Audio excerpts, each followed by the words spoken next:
Good morning, ladies and gentlemen. It's great to see so many familiar faces here this morning, but also some new faces. For those of you who don't know me, I'm Suzanne. I'm the Economic Development Manager for the two district councils, and this morning I'm just going to run through some of the activities that we've been working on over the last year and kind of give you a flavour of what myself and the team do.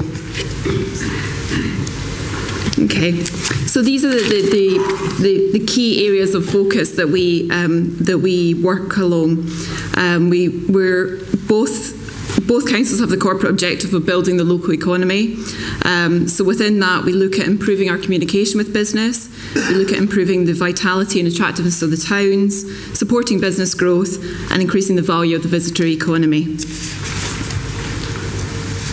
So firstly, looking at improving communication with businesses.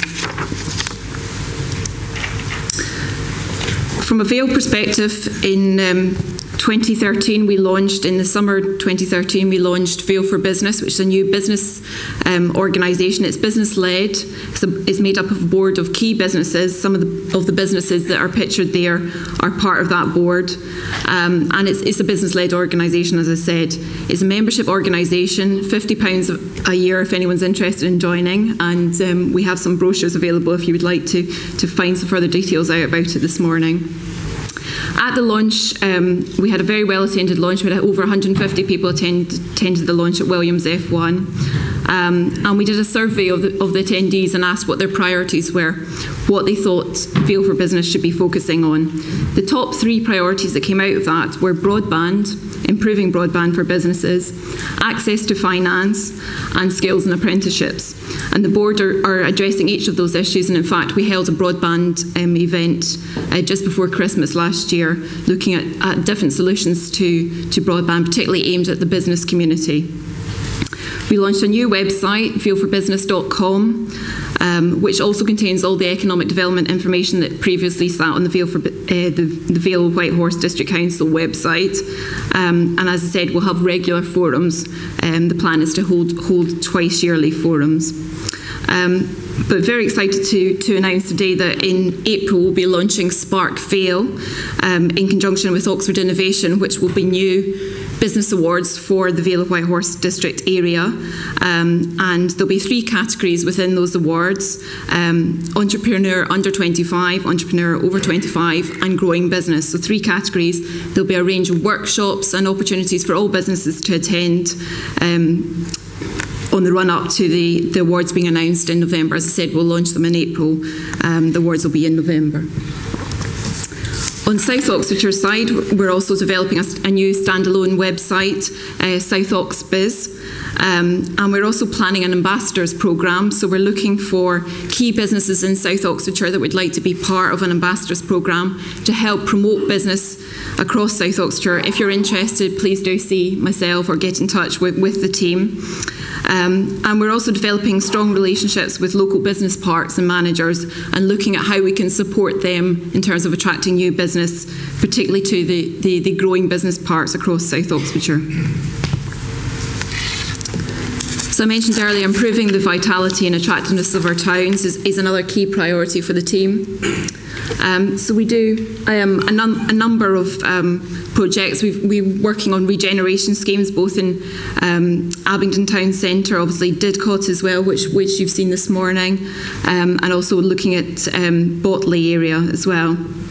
We've created a number of town teams. Some of you may be familiar with the terminology used by Mary Portas a couple of years ago about setting up new town teams to revitalise our towns. So whether it's town business partnerships or town teams, we have them in existence in all the towns across South and Vale. We're delivering a host of projects in conjunction with particular support for each of the towns. So we have dedicated coordinators in many of the towns, delivering a range of projects. Projects include shopfront improvements, loyalty cards, tourist infrastructure, signage, and a range of projects, as I said, but very much aimed at driving footfall into the towns, revitalising the town centre, reducing the number of vacant units, and we've had great success over the last year in seeing those number of vacant units coming down. The figures for the Vale are around 5%, and the national average is 14.1%, so we've certainly seen a big drop in vacant shops. South figures are due very shortly. We're just collating the data as we speak, but we're expecting those figures to be around 5% as well. One example of that is in Wantage in 2012, in the autumn of 2012, we had 27 vacant units. As of last week, we've got 5 vacant units. So not entirely all down to the work of the team, but certainly a lot of the initiatives and partnership working that's gone on in the town has helped to reduce those number of units. We help to promote and arrange a number of events and markets in the town to increase footfall and drive, as I said, drive footfall into the town. We've introduced free Wi-Fi in many of the town centres. Wantage has an existing free Wi-Fi which has been very successful, and we're looking to extend that at the moment. We're looking at putting a free Wi-Fi system into Farringdon and also into Henley. We recognise that the town centres are changing, and in particular in working with our planning colleagues, recognising that the needs of town centres are different than perhaps what they used to be, and actually there's more about leisure and evening entertainment and activities. One of the ways that we've embraced this is looking at how we can bring the online into the town. So some of you may recall a couple of years ago at this event we had a chap called Stuart Miller speaking from Buy Box, who runs online locker banks, generally in railway stations, airports, supermarkets, and he was challenged at this event about what about bringing them into the town centre. So we did it. So we worked with Stuart, and we've put locker banks into many of our town centres across both districts. The purpose being is you can order your materials online, have it delivered to the box, pick it up when convenient, but equally working with the technology of the box, it will provide you an offer to encourage you to use your town centre, perhaps 50p off a coffee, or tell you about an event that's coming up. And we're looking to develop that and work closer with retailers, so retailers in the town centre can use it as a distribution mechanism as well to reach their customers. So supporting business growth. So alongside the supporting of the town centres, we also help to attract new businesses into the district.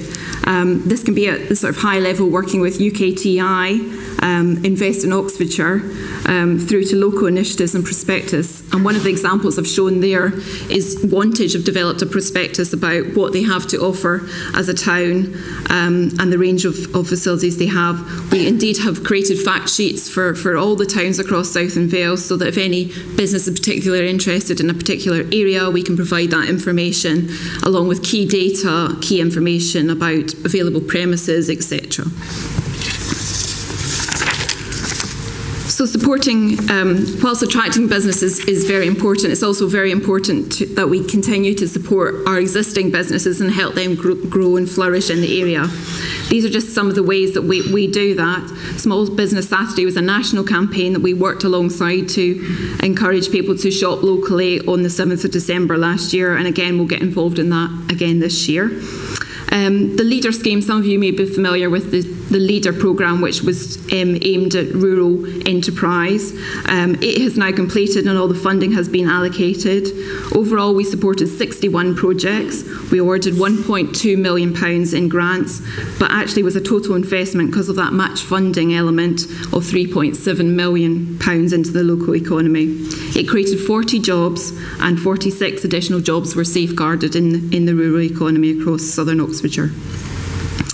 Better broadband, we're working very closely with Oxfordshire County Council on the rollout of improved broadband for the county to ensure that our businesses and our communities have the very best access to super fast broadband, to ensure that they are competitive and in line with other areas of the country. The Southern Oxfordshire Startups and Home-Based Business Network was a group that we helped set up. It meets here regularly. It's business-led, but it was something that we were keen to encourage home-based businesses to get together and to network, and some of the representatives from that group are here today. We also produce a lot of information and communication with businesses. Vision is our e-newsletter. If you don't already receive a copy, let us know. Make sure you're signed up for that. We also, as I mentioned earlier, have a lot of information on our website. And finally, just looking at the visitor economy, an important part of rural Oxfordshire and southern Oxfordshire, and particularly how we maximise the economic benefit. It's not just about producing pretty leaflets or pretty material, it's about actually turning that into concrete spend in the local economy. The visitor economy is worth about £450 million to southern Oxfordshire and employs about 9,000 people. One of the things that we're doing at the moment is looking at the need for future hotel growth in the area, and we've commissioned consultants to look at a hotel needs assessment for both districts, looking at key sites where potentially hotels could go and expand. And we're also working with businesses to build packages together. One of the themes that you'll have heard me talk about before is Midsummer Murders. Love it or hate it, it airs in over 100 countries.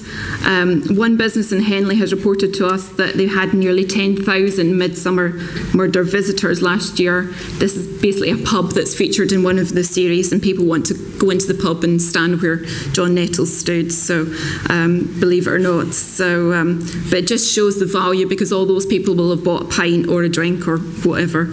In Denmark, it typically attracts 40% of their TV audience, so it's prime time viewing in the Scandinavian countries. And we're working with tourism consultants to ensure that we maximise the benefit of conversion of those visitors. We run two very successful tourism websites, southernoxfordshire.com and visitmidsummer.com, both up nearly 40% year on year in terms of visitor numbers to those sites.